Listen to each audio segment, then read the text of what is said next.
একটা সময় ছিল যখন মনে হতো বাবার বাড়িটাই আমার সবকিছু। মনে হতো পৃথিবীর আর কোনো জায়গাকে নিজের বলে মেনে নিতেই পারবো না। ছোটবেলার প্রতিটি স্মৃতি, প্রতিটি কোণ, প্রতিটি মানুষ যেন আমার পুরো পৃথিবী ছিল। কিন্তু সময় মানুষকে অনেক কিছু শিখিয়ে দেয়। আজ বুঝি সেই ধারণাটা পুরোপুরি ঠিক ছিল না। কারণ ধীরে ধীরে এই ছোট সংসারটা আমার পৃথিবী হয়ে গেছে। এখন নির্দ্বিধায় বলতে পারি আমার সবচেয়ে প্রিয় জায়গা আমার নিজের সংসার। এখানকার প্রতিটি সকাল, প্রতিটি ব্যস্ততা, প্রতিটি ছোট ছোট মুহূর্ত আমার কাছে অনেক মূল্যবান। ভালোবাসা আসলে কোনো জায়গায় নয়, ভালোবাসা তৈরি হয় দায়িত্ব আর আপন মানুষদের ঘিরে। আসসালামু আলাইকুম গাইস, কেমন আছেন সবাই? আমি বেশি করে পেঁয়াজ কেটে ফ্রিজে রেখে দিয়েছিলাম, সেই পেঁয়াজ দিয়ে আজকে রান্না করব এখন। আর ডিমও আগে থেকে সিদ্ধ করে রেখেছিলাম। সেই কাটা পেঁয়াজ থেকে কিছু পেঁয়াজ নিয়ে রসুন আর আদা একসঙ্গে ব্লেন্ড করে নিলাম। আর আলুগুলোকে আমি আগেই রাইস কুকারে সিদ্ধ করে নিয়েছি। তারপরে এখন রাইস কুকারে ভাতও বসিয়ে দিলাম, দেখতেই পেলেন। আর এখন আগে থেকে সিদ্ধ করা যে ডিম ছিল সেগুলোকে আমি ভেজে নিচ্ছি।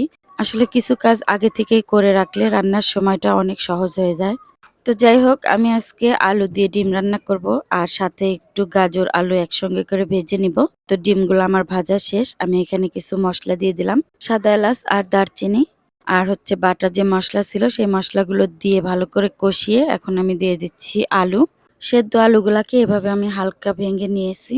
এভাবে আলু দিয়ে ডিম রান্না আমার ছেলের খুব পছন্দ। আজ কয়েকদিন থেকেই বলতেছিল আম্মু এভাবে একটু ডিম রান্না করে দাও আলু দিয়ে। তো ফাইনালি আজকে করছি।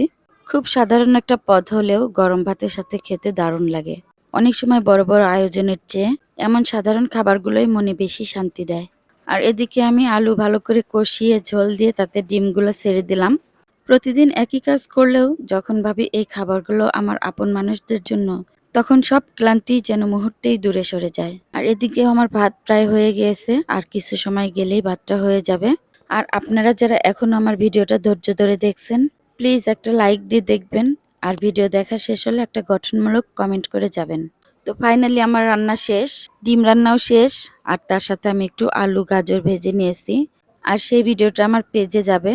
তো এই জন্য আমি আর ওই রান্নাটা এখানে দেখাইনি, শুধু ভাজিটুকুই এখানে দেখিয়ে এসেছি।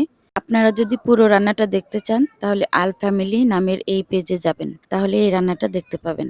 আর এখন বিকালবেলা চলে আসলাম একটু আইসক্রিম বানাতে।